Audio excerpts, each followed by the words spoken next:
大家叫我赖，因为我姓赖嘛。然后，但是广东话就是用赖的那个字嘛，就是拉，所以有人叫我拉哥这样子。然后就大厨叫我小赖这样子。对对对，然后就是来日本之前，我是在香港，哇，我做很多事哎，我有做过旅游资讯网站，也有做电视台，我有做护士，我大学是读护理的，所以可以在香港就做护理的工作嘛，然后有做 YouTube， 要拍影片嘛，这都是兴趣啊，兴趣，然后之后可以收钱啊，很好啊，然后就有时候有一些赞助，就是去不同的地方去拍影片嘛，或者是受到就厂商的邀请，去也是拍影片，就拍广告了。这样是不是算不算是自我介绍？我是很平庸的一个人呢。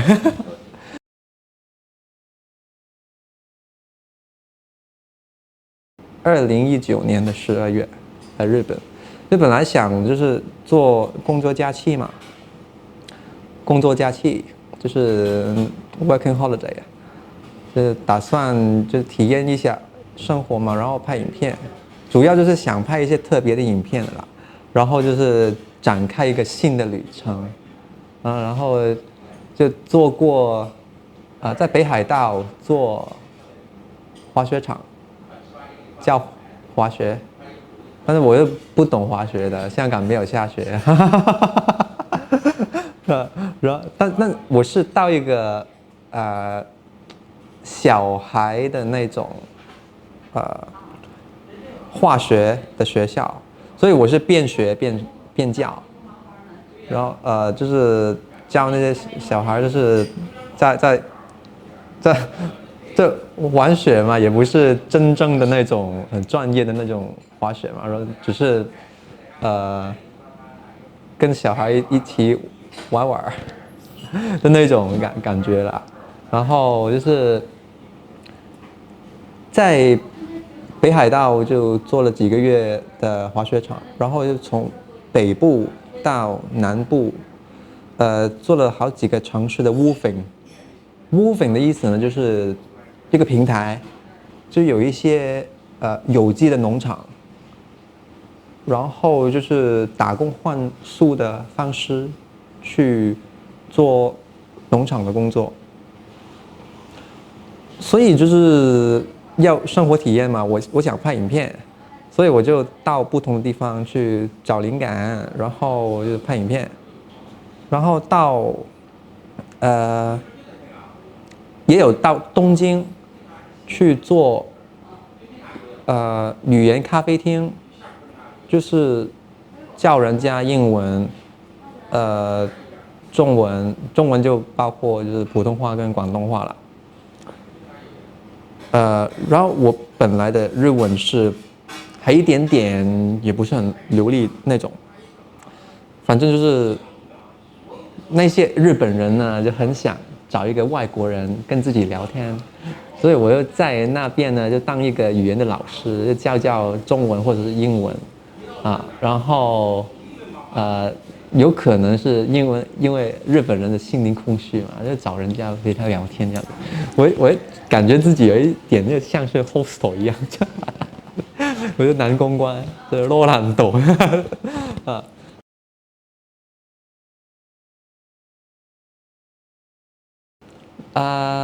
然后就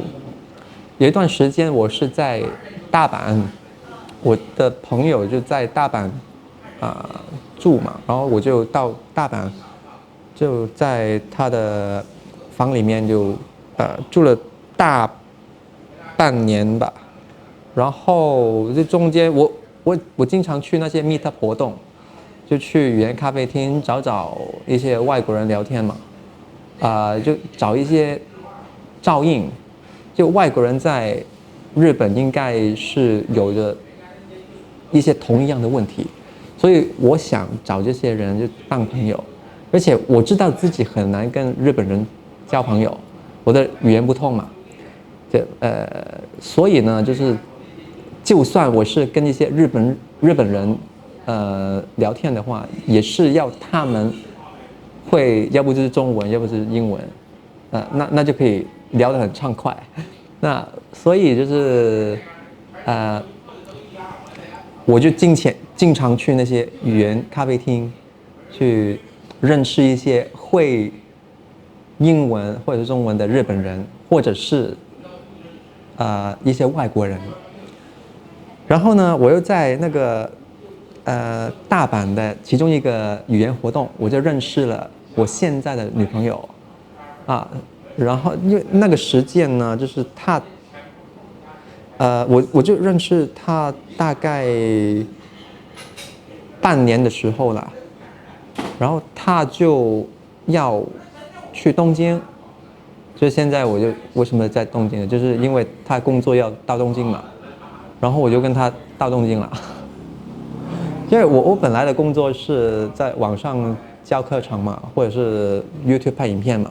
所以比较自由的工作，所以我就到哪里都行。然后所以就是现在就跟他在东京一起生活啊，然后当然我现在在东京有工作啦，所以就是可以稳定下来，还不需要结婚啊，不要为了签证结婚哦。我是因为工作，我是靠自己，没有靠老婆，没有，讲笑的。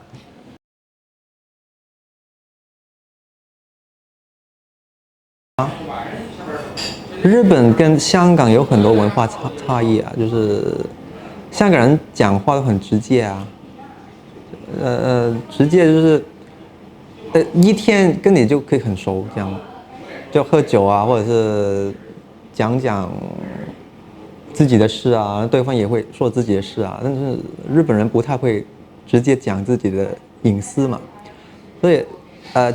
就算是大阪人，就人家说大阪人比较直接嘛，但是我也觉得跟香港很大差异，也是心里面他们也会有一个隔阂，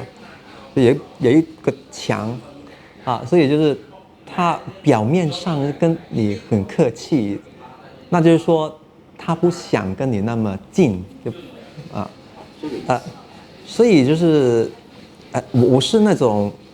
很快就可以跟别人聊自己的事的那种人，我是无所谓但是对方来说有可能觉得这个太快了，不要那么熟啊，要多一点时间没关系没关系。那但是就是有好有坏啦，就是我跟我的女朋友就是很快的就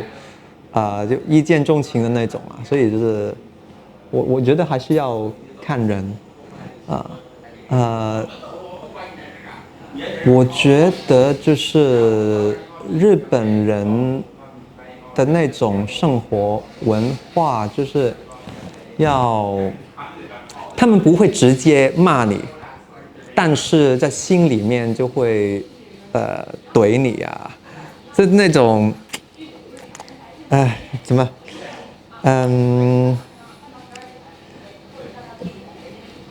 怎么讲呢？在怎么口是心非，日本人都是口是心非，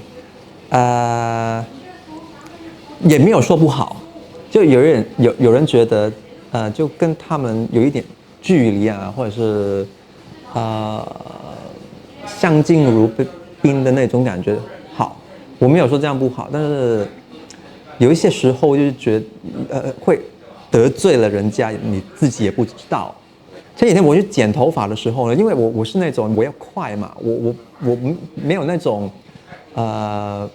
要洗头啊，或者是那种我觉得很麻烦，我就1000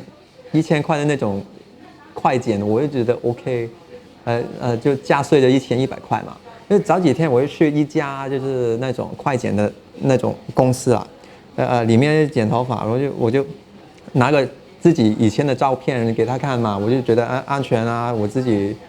本来那样子，你就跟着他剪就行啊。那他还讲，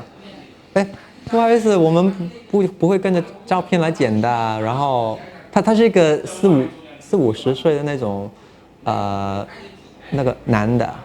然后他问我怎么剪嘛，然后我也很难很具体讲我要怎么剪的，跟着那个照片行啊，问那么多人干嘛呢？所以我也很无语。然后他问我那个要剪多短，就我就跟他说，就简单来说就就剩5、6公分就行了啦。然后他还跟我他就问我要剃多短啊，然后就随便你啦啊。然后他要问我前面那头发要怎么剪呢？就前面他也问得很仔细啊，他怕错嘛。我说那不用剪太多，就到眉毛那边或者是眼睛那边也行。他就讲，哎，那就不是五六公分啊。我就真的无语。问你是剪头发还是我是剪头发？我会说的那么具体的，我自己剪就好了啦。然后我就跟他讲，不用了，反正返金してお願いします。然后我就去别家，也是1000块钱的那种，他服务很好，就跟着照片就跟我剪就行。因为我觉得就是他歧视我了啦，但是他没有这样讲，我只是自己这样想，就是会不会也是关于我的日文不好一些。那当然语言是一个问题，但是我觉得他这样讲的话，就日本人叫做バカにする，就是当做你是白痴一样，就是要那种表面上是为你想，但是其实呢那句话呢是在怼你。哎，你不懂啊？就是他的语气是。哎，你明明说是5、6公分的啊，你这样剪的话就不是5、6公分了啦。那我当然知道啊，全都是5、6公分，我来剪的干嘛？我后面现在也不是5、6公分了，好不好？所以我在想，他是不是没有脑袋啊？或者是我没有说自己是因为付了钱，或者是像自己是大爷一样，但是我就给你一个照片，你就跟着那个照片剪，你说你不行，那好那为什么是另外一个速剪的那家店也行呢？就是那很明显，那个人不是老板，也不是店长他不管店里的生意的了。但是好，没关系，我不用跟你吵，我就拿钱对，给钱我就到别家剪不用吵我自己也有自己的态度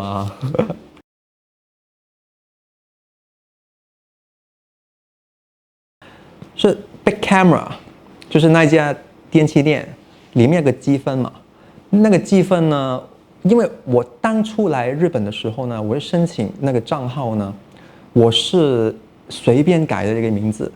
就 Jackie Lai 什么我也就是用那个英文名字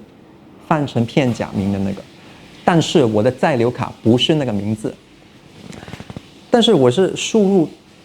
错了自己的那个生日。因为他们要在扫那个码的时候呢，要验证我的生日。因为我当初开通的时候呢是随便输入的，我也忘了自己输什么。反正就是我觉得，我不想给那么多隐私资讯给那个店嘛，然后我就随便输入，然后里面储了大概3万多的积分嘛，然后我就想用，因为我的女朋友的积分也累积在里面嘛。我想用的时候，他跟我说，不行，那我就另外一天呢，我就去那个新宿的那个店呢，我就跟那个 customer service center， 就跟他说，这是我都已经登录在里面那个 APP 里面是我的名字但是是 Jackie Lai， 但是他要我的身份证明文件，我就给他了。哎，但是这不是 Jackie Lai 啊，这是我的本名啊。那我的本名不是 Jackie Lai 嘛？然后他就跟我讲，那不行，有没有其他的证明文件有 Jackie Lai 的这个部分？然后我就给他我的公司的名片嘛，那是 Jackie Lai，我是自己弄的。银行是接受那张卡的，但是那家店就不接受。那没关系啊，我觉得是自己的问题啊。反正那3万 point 在里面，我现在就动不了，我不知道怎么做。好，然后之后呢，我就登入那个 APP 里面，哎，我不知道是什么原因，我就，反正是我能改那个名字，但是不能改那个姓。我这样说有一点复杂，我不知道你们怎么解。然后他就因为我的名字跟那个姓写反了，然后我不知道这样他会不会接受。反正是我要解决问题嘛，我不然就我的3万块钱就没了啦。我呢就找一天呢找我女朋友来，跟那个店员讲，哎，那态度很好，因为我的女朋友就是她是韩国人，但是她是日本出生，所以日文没问题。他就跟那个店员讲了啦，然后那个店员呢就很快的帮我处理，然后就帮我的那个账号改了名字，改了那个生日日期这样子。我在想，天哪，为什么我自己弄不行？是明明就是我让他看我的护照，我也让他看了我的在留卡，名片我也给他看了吧。我明明就是我也登录在里面的，是为什么你们不会帮我处理那个问题？是不是不想什么负那么多的责任或者什么，怕弄错？那我觉得他们是死脑筋啊。会不会被骂这样讲？那这不会变痛嘛？是如果我这样子的话，那我就不明白那个customer service center 的作用是怎么样？为什么人对人？如果那人对人也是像机器一样的话，为什么要人？所以我就有点傻眼了。但是没关系，反正就是这个弄好了。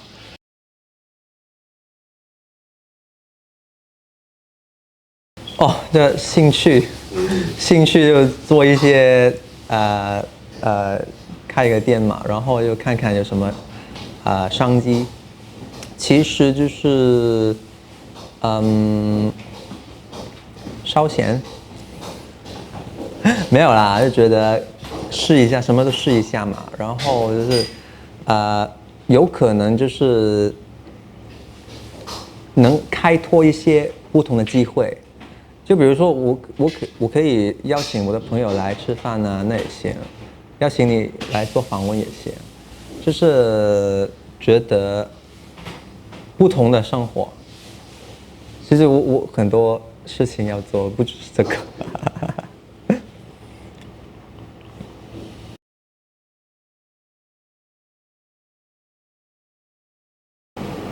一段时间是可以，但是不会长期。我唯一会回去香港的话，就是因为家人。香港有很多美好的地方了，但是那个城市已经不是本来的城市了嘛，会变的嘛，说好的承诺也不是那种了，所以就是也没办法啦，大家明白就明白不明白就算了。现在香港呢还要隔离7天的酒店，对，所以呢就是现在回去呢就很浪费钱跟时间也很浪费。当然我是想回去的，回去看家人，但是因为我的女朋友在这里嘛，我也打算跟她一起嘛，所以移民到日本也是可行的而且就是我觉得香港的生活品质不好，就房子很小，对，香港的租金跟房子就不成正比的，租金就算是有房子也不会很大而且就房价太高了，不值得。同一个价钱在日本可以买一个很好的啦，或者是买2个3个也行。所以就是觉得我在这里生活的话，跟家人或者是将来的儿子，他们的生活品质就比较好。这下一代也是要考虑的。爸爸妈妈都在香港。他们都在香港，就我想带他们过来，然后但是也要考虑他们那么年纪大了呢，会不会不适应？语言是一个问题，而且就是现在我的事业在日本发展了，在香港我觉得机会没有那么多，现在就是有自己的事业想闯一下，所以就是如果我回香港的话呢，我知道自己的安全网呢就是做护士，也不会饿死，但是不会发达，也不会变成亿万富翁那种。我想做亿万富翁没有做生意就是你会有机会，但是打工就是你会算得到你自己一辈子赚多少，那我就不甘心嘛。而且就是我自己不是花很多钱在自己身上，但是呢，就是我会想到将来的家人的生活嘛，上有高堂下有儿子还没有，将来现在就是会想结婚或者生小孩，所以就是要赚钱嘛，所以为了生活，所以就是会以前我会只是想到自己的事，不用赚那么多，就够生活就好，但是现在呢就会想多赚一点，给家人比较舒服的生活环境，但是如果我是回去香港的话呢，我会我会看见我的未来也不会那么好，只是很平稳的那种，但是我又不甘心的那种，所以我就想尝试一下，就做生意就有一个机会，也不一定会发达，但是有个机会。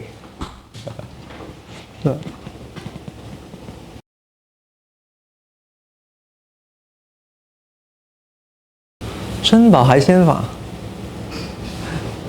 我也想是不是有一些人搞来什么做头什么想整个珍宝海鲜坊，这个你也知道我知道日本的那个新闻也是有播放那个珍宝海鲜坊，就塌了嘛，人家说什么海地皇宫这样。我没有很去了解整件事的来龙去脉，只是想什么一回事？我觉得是什么玩笑吗？这样。他当年是在香港很有名的一个地方。对啊，珍宝海鲜坊是几乎都是游客去吃海鲜嘛，但是里面海鲜很贵，我没有去吃。我只是经过，就看见那就是珍宝海鲜坊但是蛮可惜的啦，就经营不了。我觉得是香港毕竟是一个很有名的一个地点嘛，而且就是地标。其实香港有很多地方也是面临这个情况。就旧的东西没有了，现在有一些新的来取替嘛。就比如说那个喜帖街，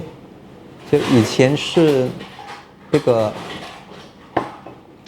结婚的人会去买一些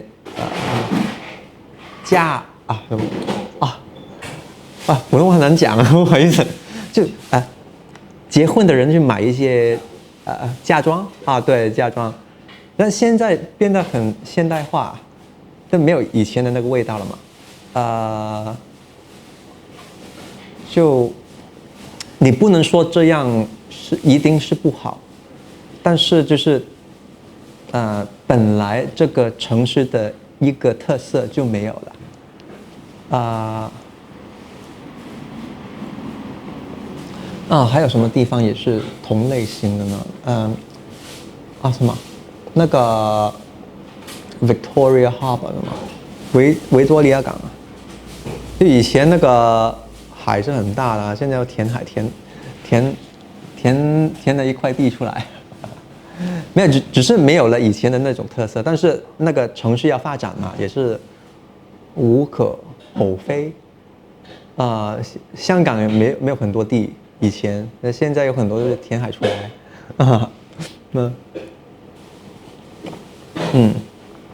而且就是香港的情况呢，就是因为有很多，比如说政治的因素啊，或者是那个城市的发展呢，有很多人要走了嘛，就觉得香港，是不是不适合居住呢？我也这么讲啊，我也这么觉得啊。在有限的言论空间内，我是还能说一点点吧，不要拿我去抓牢。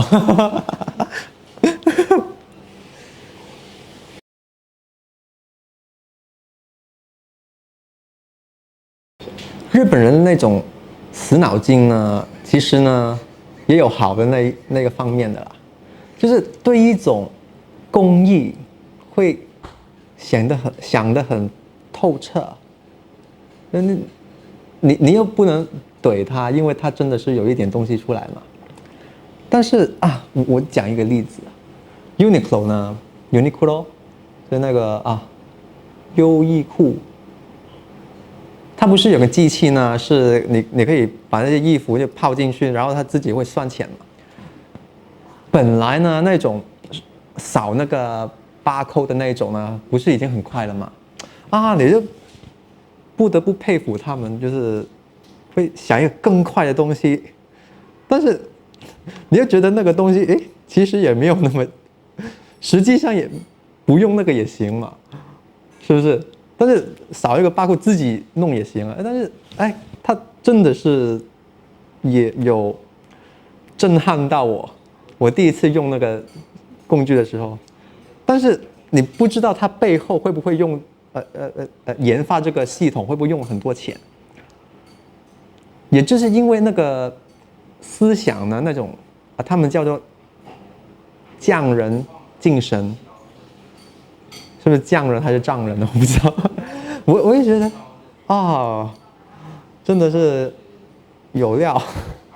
但是就是因为他们有这种一丝不挂的那种精神，才会有一些新的研发出来。就有很多日本人就想到一些世界上的一些特别的发明，还是发明，他们想到一些发明嘛，所以你就不得不佩服他们。而且就是我会说那些，比如说电器，他们的品质都很好，就是在世界上有很多人都认识到日本的冰箱啊、电视机啊，那种电器嘛，都很好。所以就是我觉得这里有震撼到我。还有很多的，就是什么日本的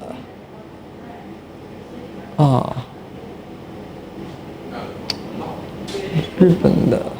礼貌，日本人的礼貌真的很好。虽然他们背后有可能会讲你，但是你不得不佩服他们的那种 omotenashi，就那种礼貌，真的是让人家尊敬。就服务业他们就很鞠躬啊，或者是啊，第一次我就乘搭地铁的时候呢，我就在那个电梯里面，那个店员进来之前呢，他问我，哎呀，不好意思，我可不可以进来？用日文啊，我也在想，进来啊，为什么问那么多？哎，为什么要问我？那香港是不可能的事啊。那好啊，进来啊。没有，我是觉得有一点匪夷所思啊。有一次我到那个海关的时候呢，要进来日本的时候，那个海关呢就问我可不可以打开我的行李箱，就是打开又打开，为什么要问我？我说我能说不行的吗？所以他们的那种话就是你要猜他背后的意思，你不能直接说不行。就是要猜，因为日本人就是那种要yan wali，要绕圈的那种说法，啊，他们能不能开就是我要开，啊，就是现在是通知你呀，不是问你，所以我觉得这个蛮有趣啊。但是有很多时候呢，就是要看对方的眼色，啊，不是眼色，脸色。要看对方的脸色啊，要看那个语气，对方问的那个话是不是真的是那个话啊？这个是有难度的，因为他们几乎都不会把心里的话说出来嘛。啊，这种态度的话呢，在工作上呢是很麻烦的。就在交朋友的话还可以理解，但是在工作上呢，还要猜对方的心思，我就觉得太麻烦了。就是在日本做生意，就是会知道这种，所以我现在还是不太习惯。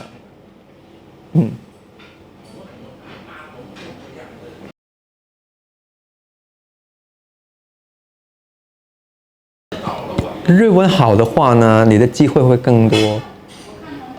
因为日本人呢，他们不太接受外来的事物嘛，就语言是一个问题，英文不好，中文也不好，那只能是我们学日文啊。那我们要在这里生存的话，就要学人家的东西嘛，如果会日文的话呢，能够开拓的门那就比较多，机会就更多了。香港人呢，几乎呢都会普通话跟英文大家都会，那我觉得语言是一个优势，但是日文的话呢，就是要自己有兴趣另外学，课里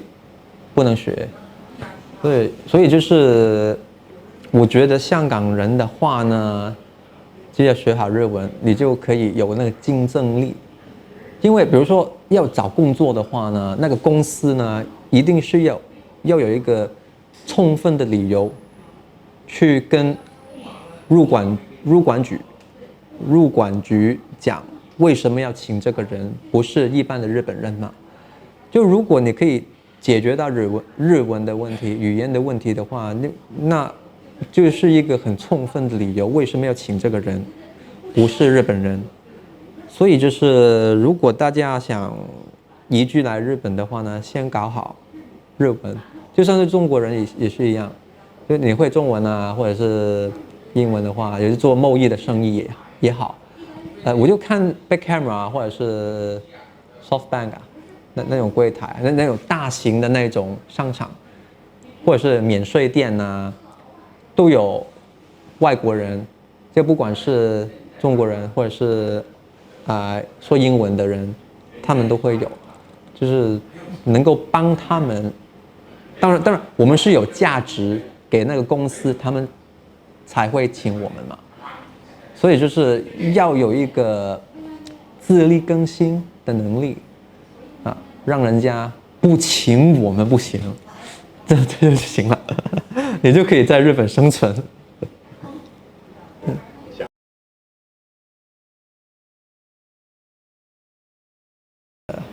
我现在已经没有以前那么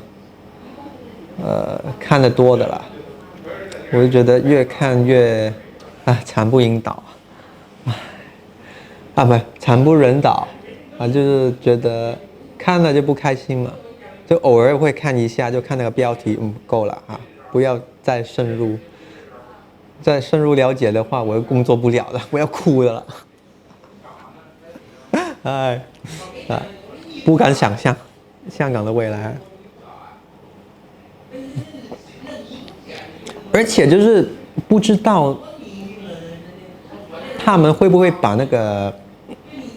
政策收紧，你不知道，你永远不知道他什么时候就不让你出来再说会不会不能回去了，我还想回去看家人呢，我要看家人我不讲了，私底下聊。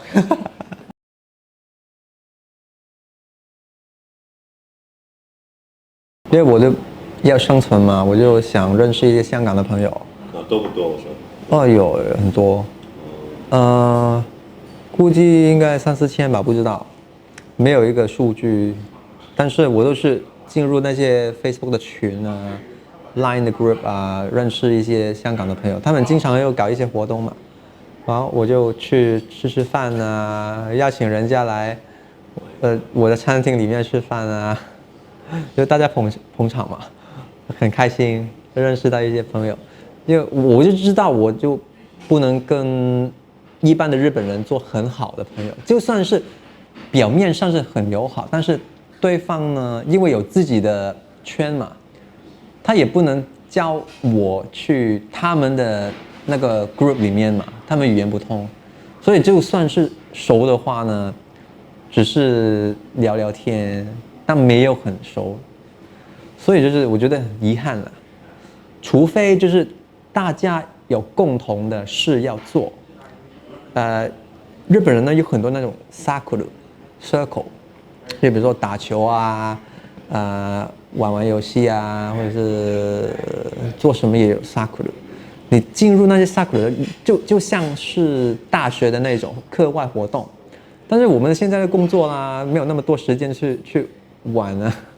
所以就算是香港的朋友的话，也没有很多时间在一起。我猜应该是大家到了工作这个年纪的话呢，也没有很多时间了，所以也是无可厚非，也不能怪他们了。所以我能选择的范围以内，我就选择一些能够沟通的嘛。但是也不是说我没有学日文，我就跟我的女朋友学日文能不能学得好是另外一件事，但是我有尝试了。